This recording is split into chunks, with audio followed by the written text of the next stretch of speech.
Walamma syaka Syafi'i li shaykhihi Waki' bin al-Jarrah su'a hifdihi arsyadahu ila tarkil ma'asi. Nagreklamo daw si Imam Syafi'i sa kanyang teacher si Waki'. So, si Imam Syafi'i, alam natin may photographic memory pa siya. May photographic memory na siya sa lagay na yan, pero nagrereklamo pa rin siya. Kasi mahina yung kanyang pang-memorya. Meron siya mga nakakalimutan. So, sinabi sa kanya nung kanyang teacher na iwan daw niya yung mga kasalanan. At ikinwento daw ito ni Imam Syafi'i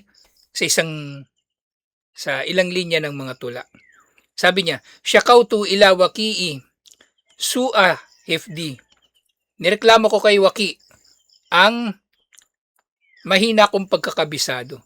Farshadani ila tarkil ma'asi. At ginabayan niya ako patungo sa pag-iwan sa kasalanan. Waqala bi anna hifda syai'i fadlun.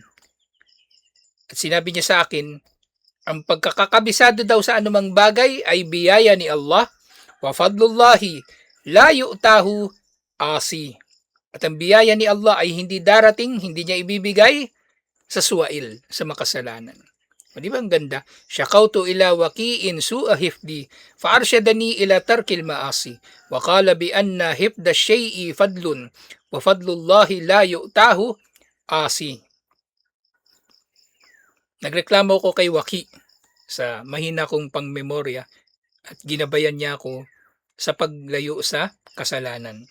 Sabi niya, dahil ang pagkakabisado sa anumang bagay ay biyaya, ang biyaya ni Allah ay hindi ibibigay sa suwail o sa makasalanan.